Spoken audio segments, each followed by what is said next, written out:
All right, welcome everyone. This is the Chat Footy podcast. This is episode 3 or week 3 in the Premiership. I'm Chris Phelps, and my co-host tonight, good friend, is Mr. Ben Rogers. Good evening. Good evening, my good friend. I know you've been dying for this episode, and I'll be honest with you. I don't know what makes you say that, really. Well, we're going to go through this weekend's games, Ben, and it was the first thing that slipped in my mind at the end of it. And luckily, Dave isn't on because he's got a prior engagement, but he has messaged me saying he wished he was on. So, yeah, anyway, right. So last week's episode was great. Big thanks to Ryan from the Friend Zone podcast. He came on and was chatting and had a good time. He's actually come up with today, Ben. I know I haven't spoken to you today, but he said he's thinking, what about the four of us doing a live podcast as the game United-Liverpool's on? And I was like, I said that could be one. Now, it is something we talked, I think, with the World Cup. I know Dave and me did the penalty shootout, and I think you and Dave did as well, didn't you, on one of the episodes? But I don't know, every 90 minutes, that might just bend the friendship a bit much. I think it might know what I get watching Liverpool. Yeah, but I'll have to have it on mute, I think, because I'm like ultimate wind-up merchant. I thought, you're going to be absolutely going mad. Dave will be going mad. It'll be carnage, wouldn't it? It'll be absolute carnage. Well, whichever way you look at it, unless it's a draw, it's not going to be good for somebody, is it? Exactly. So we've had an eventful week this weekend so far. We've still got one game to go. I thought we'd just have a bit of a rundown, Ben. Now, obviously, the last game we're going to talk about is probably the one that you're going to get the most enjoyment. So, shall we? Possibly. Let's start us off then, mate. So we've gone Tottenham, Fulham, and I'll be honest with you, I've only seen brief highlights of some of the games. I did see the Chelsea-Arsenal game yesterday quite a lot, but all the other stuff, I've just literally watched the goals. So you'll have to... I was at Kristen today. We're probably in the same boat then, because I've not seen a lot of it either. I watched the Chelsea-Arsenal game, and I watched the game today, and I've seen some goals and stuff, so I haven't watched... Oh, so we're the same then, aren't we? Yeah. It's fine. I usually watch match of the day, but we've been at Kristen today, so I've not had a chance to throw it on. So, no, it's fine. Don't worry, we'll wing it. I know people can hear us. I'll delete this bit, but we'll wing it. That's the first one. Tottenham 3, Fulham 1. I think, again, Ben, people, myself, raised our eyebrows, probably you did, that they didn't buy anyone. The first team ever not to buy anyone in a transfer window or pre-season. And Tottenham have hit the ground running. I know it's only 2 games, but they're looking good again. Yep. Disappointed that they won, but obviously, I thought they would. I think when it went to 1-1, I got a bit more excited. But they've just got too much quality, haven't they? And I think key for them is they keep everybody fit. They'll be all right. But it's a long season. I think at some point they're going to rue not buying anybody, because if you're asking a lot of Kane to play every single game, pretty much, aren't you? Yeah, exactly. Yeah. And obviously their first 11's as good as anybody's, but it's just that depth of squad. They'll be tested, but good start. All you can do is win the games you got in front of you, and they've had a reasonable start in terms of fixtures and who they've played. So I think next week will be the next couple of weeks. I've got some tougher games. It'll be interesting to see where they are after that. I know, and unfortunately, I can't believe I'm doing this. I'm actually on Tottenham's website because cheering to see who scored, and Harry Kane actually broke his duck, didn't he? He did. He's in my fantasy team. So he's mine. He's my captain, actually, Ben. I don't think I made him captain. I was going to, and I thought, he doesn't score in August, so I won't bother. And I was gonna drop him and put Aguero in. And after today, I'm devastated I didn't. Oh, I know. What a shocker as well. I mean, I'm glad for Kane, because I do like Kane as a player. I think he's a great footballer. But Spurs are looking ominous already, I must admit. And going over. Yeah, go on. No, sorry, Ben. Go on. Sorry. No, I was just going to say, it'd just be interesting to see how they cope with their home situation. Whether it probably won't disrupt them too much. But obviously, the White Hart Lane thing is not ideal. But we'll have to see how that goes. They're used to playing at Wembley, so it probably won't affect them that much. No, but I think there might be a bit of... Most clubs that have moved, whether it be Arsenal, obviously West Ham have had a nightmare at the London Stadium, and then even City did when they moved. I know they didn't have the team they've got now, but they had a nightmare when they moved to the Etihad, or as it's passionately known by United fans, the Council House, or the Empty Had. So, nice one. Yeah, good stuff. But so we'll see on that one. But so the next one, I did watch quite a lot of this. I saw it. I put it on at 2-0, saw the second goal for Chelsea, and then I watched up to Arsenal, making it 2-2. Obviously, Chelsea Arsenal, and that was a cracking first half. Oh, it was the whole. I mean, yeah, the second half wasn't as good, but that first half was unbelievable. I was sat watching it on my laptop in the living room, and I was just Mrs. was getting the umps. I kept shouting at the laptop because it was just a crazy game. And I don't know if you've seen those misses by Arsenal. It was just unbelievable. No, I've not seen them. I saw they should have scored at 2-2. They should have made it 3-2, and then it went to half time. And then I watched bits of the second half, but not enough. I mean, it was 1-0, and Aubameyang missed a ridiculous. It was 6 yards out, and he smashed it into Rose Ed, open goal. Oh, then no. they had pretty much 4 identical situations, all pulled back. Wingers got the bar line or fullback, pulled it back, and pretty much all 4 chances were identical, all from pullbacks. But every single one was pretty much an open goal, and they just missed all of them, apart from Iwobi, who smashed his in. But there were another 3 or 4 identical chances that were missed, and I couldn't believe they were missed. There were such gilt-edged chances, and they could have been 4 or 5-2 up at half time. It was that crazy a game, and Chelsea bossed it for the first half hour, and then they just sort of fell apart. And I think looking at those two, it's early days, but they can't defend either of them. They were in absolute shambles. No, I thought at the back they were all over the place. I do, and I think as well it's looking ominous for Liverpool the way this is going, because we'll get on to why in a minute as well. But yeah, I agree with you. I think Chelsea and Arsenal are going to get turned over away from home the way it's going, especially David Luiz back in there. He was all right when he had John Terry there and that defending and actually being a defender. When you've not got 2 actual defenders there, he's more like a sweeper, isn't he? Or he thinks he is. He just gets exposed all the time. He just wants to go forward, doesn't he? So that just creates problems. So you can't play him in a flat back 4. You just can't. It's ridiculous. No, I agree. And Arsenal, obviously, I just don't know what's going on there. I just think they just bang average. Zach or whatever he's called, an absolute donkey. He's just a hatchet man, isn't he? Yeah, I mean, he's obviously got this philosophy of playing out from the back, come what may, and he says he's not going to change that, but they just haven't got the personnel to play that way. I mean, I think Mustafi is a shocking centre-back. How they paid 40 million for him. He's terrible, isn't he? You need to phone the police and report a robbery, because that's just... Yeah. It's just shocking. He's awful.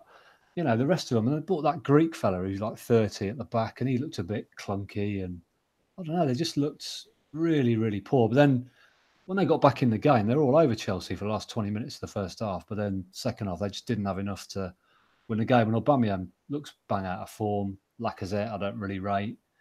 So it's kind of, they're talking about losing Aaron Ramsey possibly, and that'll be I don't know why he would sign a new contract, to be honest, because they're in limbo, and they're going to be in limbo for a good couple of years, I think, at least.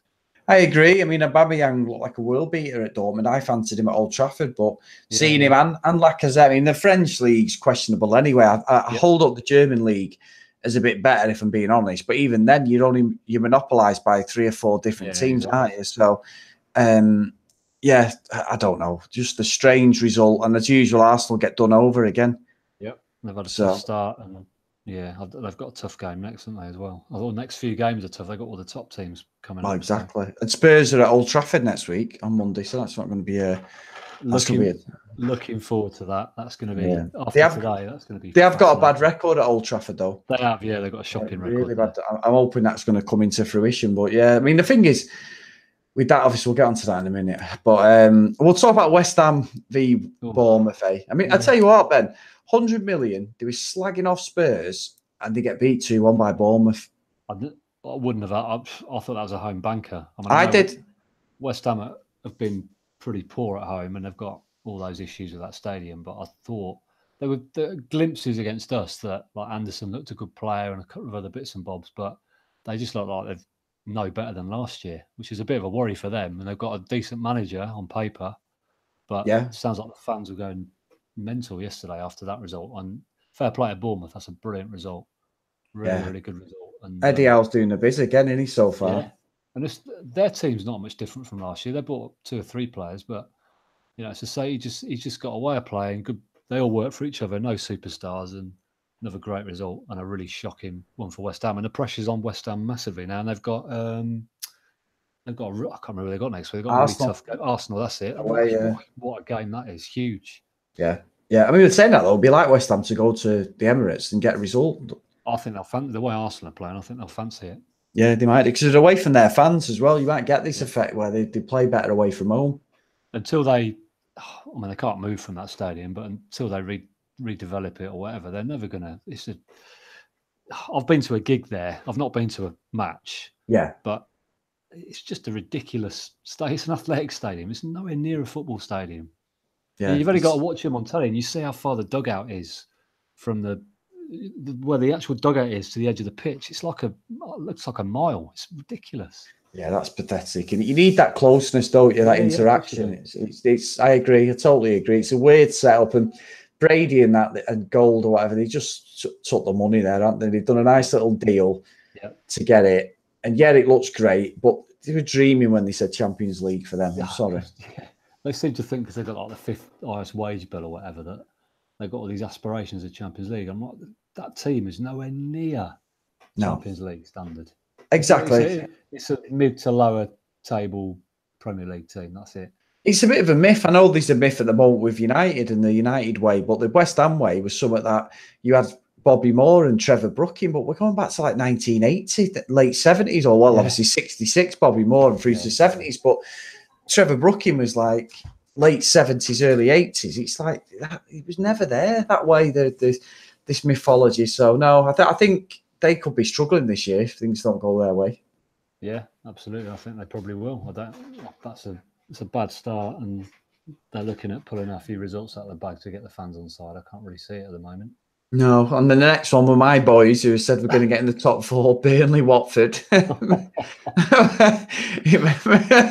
that result, I was shocked. I know maybe they had to be fair, they're probably a bit knackered after the Europa League the other night, but yeah, great result for Watford. And I think on the other podcast, I've tipped Watford to go down. So great start for them. 2 really good results. Exactly. I think I've probably got that one a bit wrong at the moment, but we'll see. But yeah, I was really surprised. It's not often you see Burnley get done like that at home. No, not, and quite convincing as well, to be fair. Next one. I've got Joe Hart in my fantasy team as well. Oh, you said, didn't you, last week? Oh, yeah. How smug I was last week. Was he playing as well, Joe Hart? He is. Oh, God. You reckon if he's on the bench, I think. I know. Shocking. Next one's Everton, Southampton. I did see this one 2-1 because Mark Hughes was kicking off. Obviously, Everton, he scored again. That Rico Leeson or whatever he's called. Yeah, he's in my fantasy team, so I've done all right with him. He's done well there, to be fair, Ben. He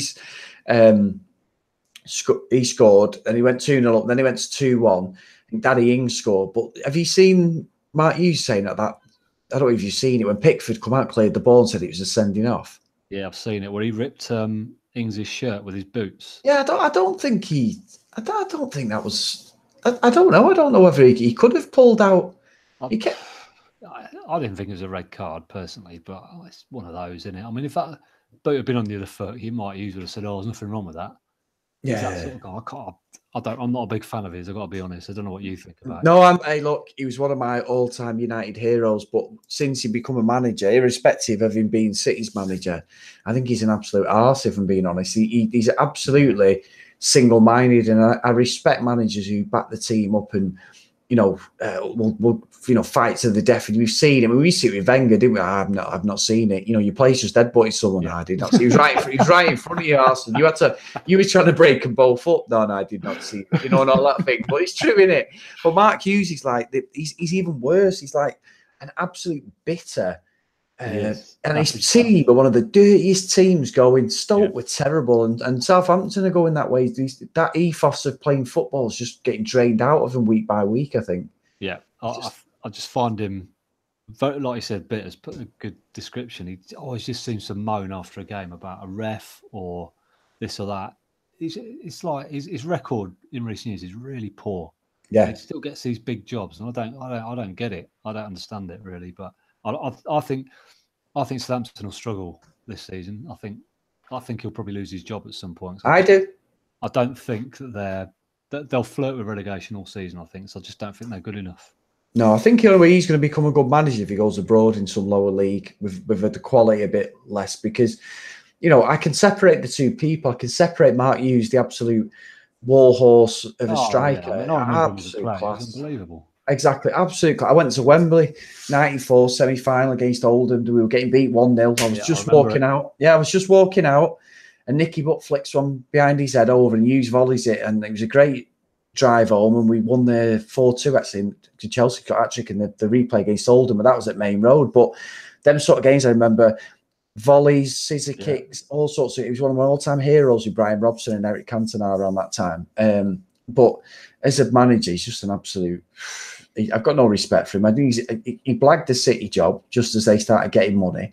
Yeah, did nothing with them, got sacked, and then moaned when I think he brought. I think he only brought Mancini in after him, didn't he? Well, Mancini won the league, so he's just. Unfortunately, he's not a good guy. I don't think as a manager, he really isn't. But yeah, no, terrible. Well, next one, this is going to kill me on both counts. The first one we'll go with is City 6-1 against Hull.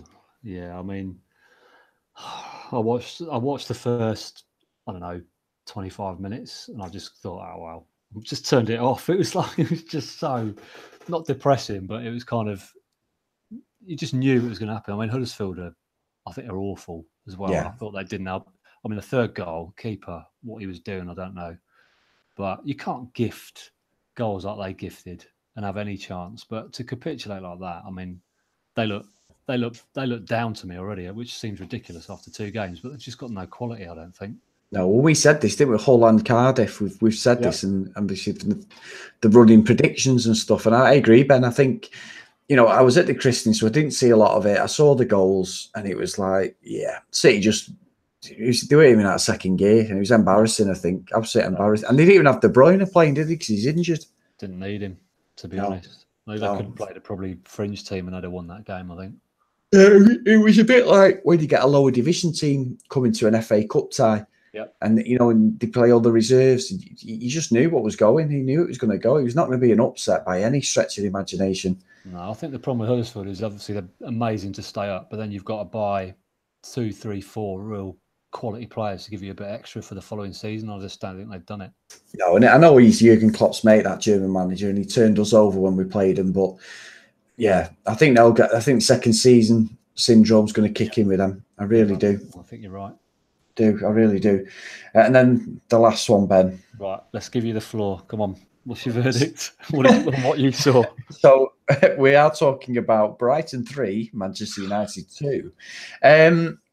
Well, we were at this christening, so I was real laying into Sam, saying like, "Look, I'm driving. I've got a coat." We were less than 2 minutes away from my house, so Jordan, my daughter, ducked out anyway. She was like, she's 17. I was like, I don't fancy this christening, so I sort of manoeuvred Sam so Jordan didn't have to go. So next minute she's got a United shirt on, ready for the game at like 12 o'clock, even at kick off till 4. So we're at the christening. Everyone there is either a City or United. Most of them are United. There's only a couple of City fans, but there was a couple watching City on the Sky Go.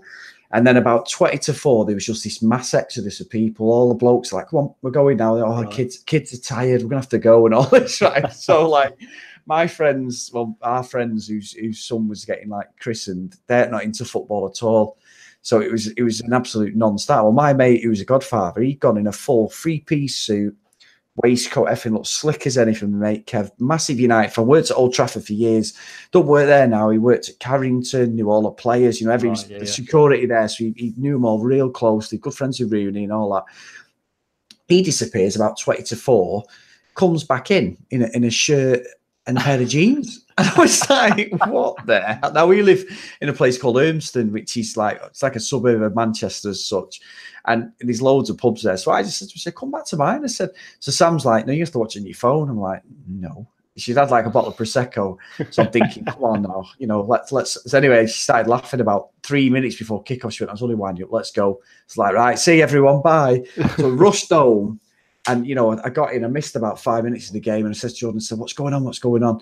So she's like, nothing, Dad, nothing. The United had a chance. Next minute, it went 1-0. I was like, this is pathetic. I know I've got a big respect for Eric Bailly. I think he's a great player. Oh, right, him as well. Yeah, I do. Player. Oh, Ben, he was absolutely atrocious, mate. He was him and Lindelof today. They had a great game against Leicester. And I remember you said it in the last podcast, but I tell you what, they were absolutely, I'm going to have to swear, fucking awful. Absolutely terrible. It was a comment. I mean, Lindelof, he's got nervousness in him anyway. But Bailly had an absolute shocker, mate. Oh, dear me. It was awful. And I like him a lot. He was just, for Christ's sake, it was terrible. And then what didn't help, though, to be fair, he had Ashley Young at right back. He's been playing left back. And I'd prefer that because Luke Shaw was playing at left back, which is great for me. He's getting the games in. He's left-footed. It keeps the balance of this stupid having these right footers on the on the left and cutting in. Like it. No, I don't. I hate it. It's been like a bit of a disease at Old Trafford since Ronaldo. Well, Ronaldo could get away with it, but then you had like Nani. Then it was Ashley Young. Then it was like you got Juan Mata on the right, cutting on the left. It's like, no, just play on your strongest side, and all this. So I'm with you. It pissed me off for years, that. But Pogba, you got Martial playing there. He was just playing a testimonial again, just didn't give a shit. Yeah. And then Pogba was just strolling round, mate. Like, it was like, look at me. I've won the World Cup. You should. And all that happened is that Fred looks a good player, but they were crowding him. So because obviously you could tell he'd not got the pace of the Premiership. He had it at Old Trafford when we were cruising and we were sort of, 2-0 up and everything. But Brighton were good. Irrespective of how we played, Brighton played really well. They battled, they fought. Every time one of the midfielders got the ball, they had two men on and they were niggling. But and I know it sounds like sour grapes, but second half, I thought the referee was atrocious. And even the first half, some of the decisions, I was like, oh, come on. All they do is hit the deck. And I know it's people in glass houses because I've seen it at Old Trafford where they get home referees. But my God, I was like, yeah, we've played bad. Brighton were by far the better team, deserved the result. I have no complaints with the result at all. But I was just like, you are an absolute cock, basically. And I've got to say, Ben, I know I've gone on my little rant now, like 3-1, fair enough. Gets to like second half, I thought, we've had games here, like City 2-0 down in the derby last season. Crystal Palace 2-0 down after 55 minutes. We win 3-2. I said to my brother-in-law was here, Jordan, I said, you're not going to play well now. I said, as soon as the back's against the wall, they come out to play properly, like the old school, just attack. And they didn't. And they were awful. And Brighton were just great, basically. They just hurried and harassed us, went down when they had to. Ref fell for it. And I've got to say, Fellaini actually played really well for about 15 minutes when he come on. He was the only one holding the ball up and trying, and I was sat there thinking, I can't praise him in the podcast, but I have to. I've got to be transparent, mate, because he didn't do much. He hurried and harassed, but he did link up quite well. In the end, Lukaku was having to play sort of just off him on the right because he was absolutely not on fire, because he's never going to be on fire, but he just did enough. He actually was better than what was on the pitch, and that's bad considering some of the players that were playing. Yeah. What do you think, Ben? And obviously you've. I'm not gonna gloat over you. Obviously, I enjoyed the result. I would. I mean, it was. I thought Gary Neville nailed it, where he said that all the Man United defenders are just rash. Yes. No. Bailly's rash. Lindelof's a bit rash. Phil Jones, we know, is very rash. Chris Smalling, I actually think Chris Smalling's not that bad compared to the rest of them. I think he's all right, but I just thought there's no calming leader type presence there. I didn't think. And the Bailly challenge was ridiculous for the penalty. But the defending for the first two as well was awful. It was pathetic, wasn't it? It was just all over the place. And I agree about Pogba. There was one moment where he tried this little drag back and a turn, and he just lost the ball. Yeah. And he gave away a free kick. It led to a free kick, and it was just, I don't know. As a fan, I'd be massively alarmed watching that performance.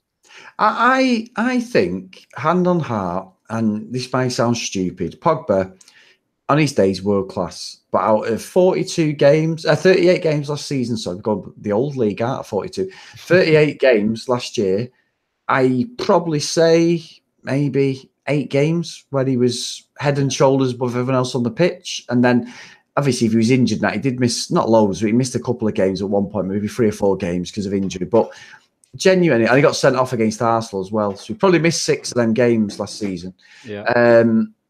He's just a frustrating player. He's world class when he wants to be. And unfortunately, you can have them bad games if you've got other players around you, but when you're the spearhead of the team and now he's the captain, like you've got to lead by example. He didn't lead by anything. He was petulant. He was dragging people, grabbing people, because he's so gangly and awkward. He was like a poor man's Patrick Vieira today. Like what Vieira used to be like for Arsenal. When he'd be awkward, but he'd win the ball, wouldn't he? Or if you give a foul, it's a tactical foul, and he was there. And Pogba's neither a hard man or he's more of a playmaker, I suppose, but he was neither of them today. And I'm not just going to slate him because I thought Martial was terrible. Rashford come on again, thinks he's Ronaldo, and he's not like Ronaldo at all. He's just believing his own height. Then Lingard comes on. Lingard's running down blind alleys, trying his heart out. He's just giving the ball away, like taking 2 men on. And then instead of passing it, he's like tripping over the ball or missing. And I'm just like, oh, God's sake, you just need to.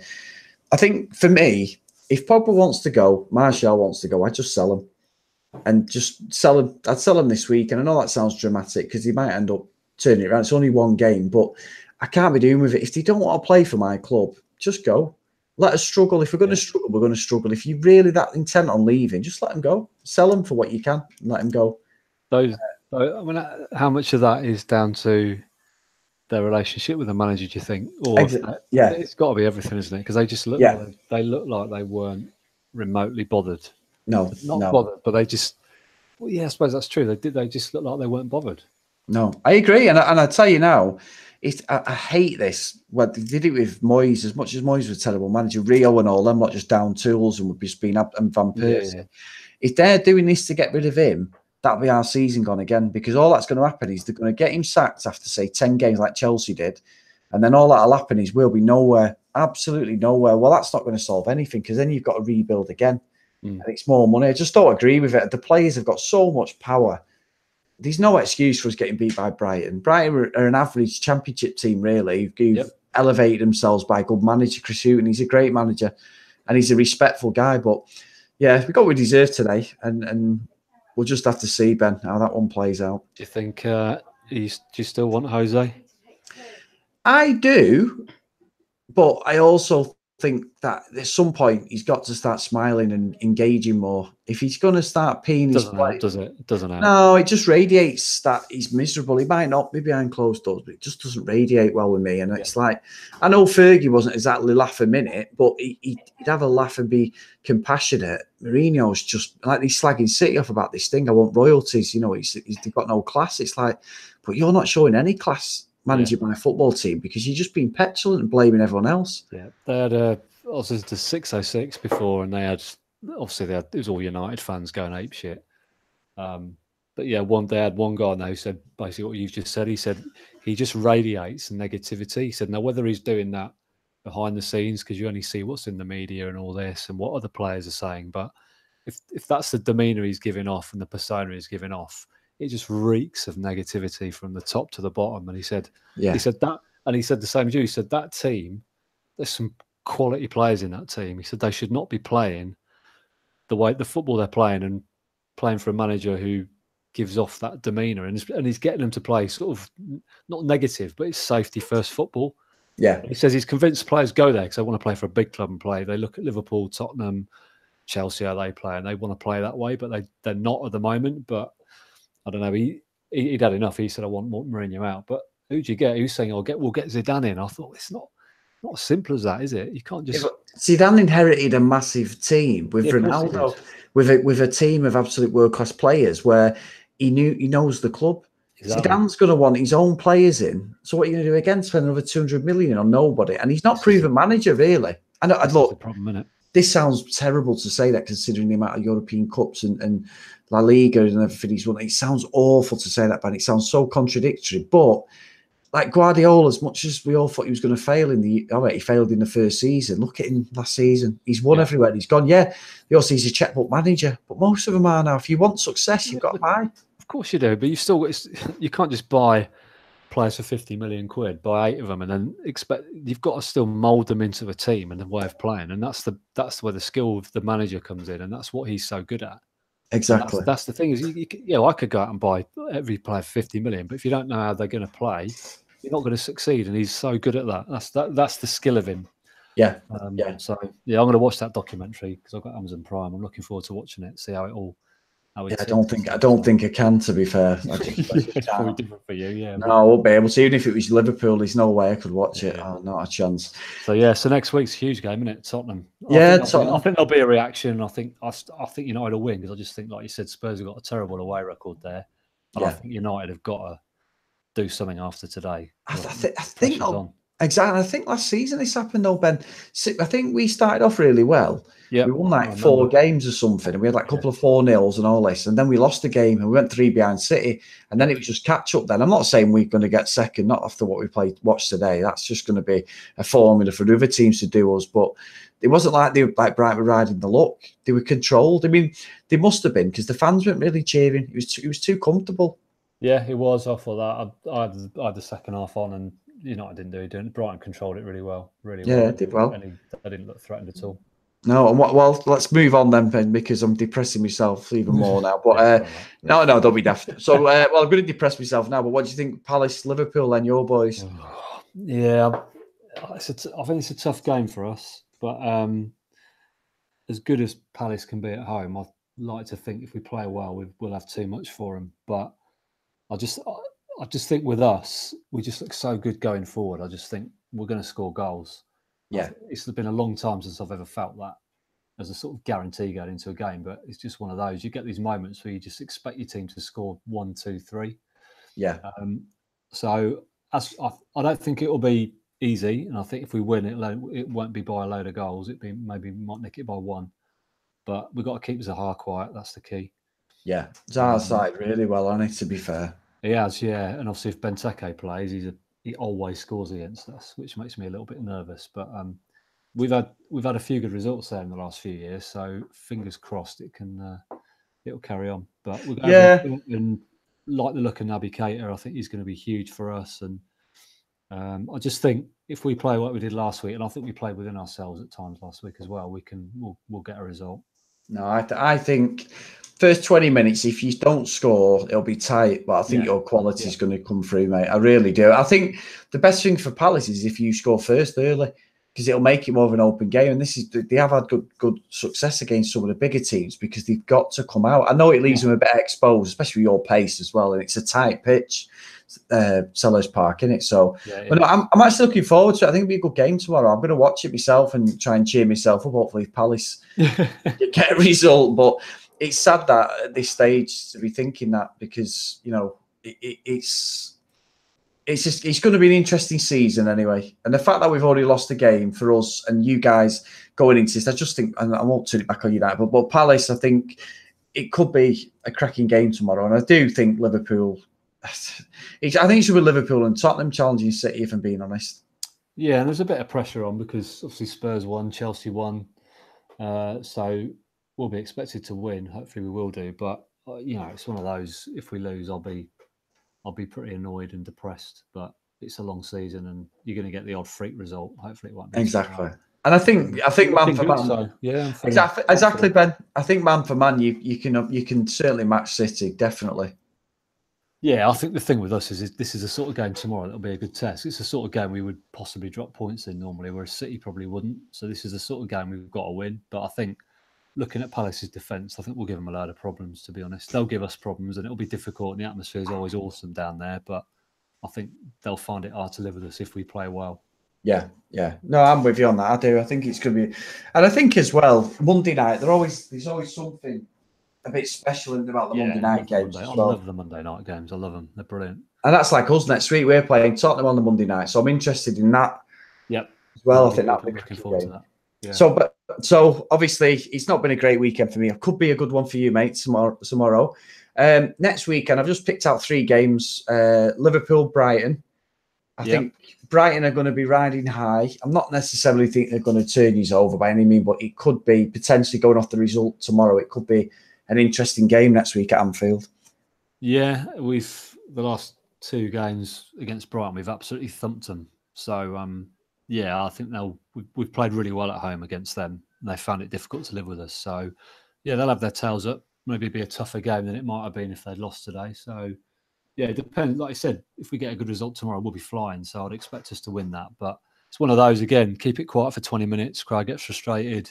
We have had previous with teams coming and defending and not beating them, like Stoke, West Brom last year. So you never know, but I'll be confident of winning that. It's on telly as well, which is a bonus. Exactly. Well, I've got a feeling, and I know it's just not me being. I know we've talked about United, Tottenham, because I had that as the answer. We don't need to go over that one, but I genuinely think, I don't know why, I've got a feeling Wolves are going to do City next week because it's at Molineux. Yeah, I do. That's going to be a good game, that, isn't it? Yeah, I do. Look forward to that. It's going to be open. Don't get me wrong, and I know form dictates that there shouldn't be a result there, but I've just got a feeling Wolves are going to do City. I don't know why. I think Wolves will play with. I said last week. I love the way Wolves play. I like their manager. He reminds me a bit of Klopp. He's very passionate, and you can tell he just wants to play free flowing on the front foot football. So yeah, I agree. I think it could be a really interesting game. That. Yeah, I do. I think Wolves will cause loads of teams problems this year because they've got so much quality. I mean, that Neves is ridiculous. He's so good. Yeah, he's a cracking player, and I'm with you. I do. I just think there's something there. It could be a good game, that, hopefully, because then it'll even everything out, the results, hopefully. We'll see. Well, I think that's it for this week, Ben. It was not as long rant as I thought it would be about my team, and obviously things are looking good for Liverpool. So great stuff. We'll see. In 24 hours, I might be glad that we did this tonight if we lose. So. Oh, don't you worry. I'll be WhatsApping you like you did me. Don't you worry. I'd expect it, mate. No, don't be daft. I think next week, hopefully, we'll get maybe Ryan on, or Dave should be back as well. But Ben, give us a plug then. Give us some plugs, mate. Yeah, so obviously we're also doing the Grassroots Coach Cast, which our season starts in the next 2 weeks. So we should be back with an episode soon after a little break. So if you want to email us, we're at grassrootscoachcast@gmail.com, and our Twitter page is grootscoachcast. So get in touch if you've got anything you want to say. But keep an eye out. We'll have a new podcast up soon. Good stuff. Thanks, mate. Obviously, myself and Dave have the Comics in Motion podcast on Twitter. You can get hold of us at Comics in Motion P, and on iTunes is Comics in Motion. And then we're also on Podbean now, another podcast hosting site like iTunes. So Podbean, Comics in Motion. And then also I've got my conceptual podcast, which should be recording episode 50 next weekend, hopefully. So we'll give it a shout and give it a follow. That's everything's contextual podcast. So you'll find me on Twitter, YouTube, or Chris Phelps 78 on YouTube, on Twitter, sorry. And that's it. So Ben, thank you very much, mate. You weren't that bad on me. I was more bad on my own team probably than you probably wanted to, but I do appreciate you, the love there, mate. And I like to spread the love. Good lad. So we'll see you next week. Cheers, mate. Catch you then. Bye. Cheers.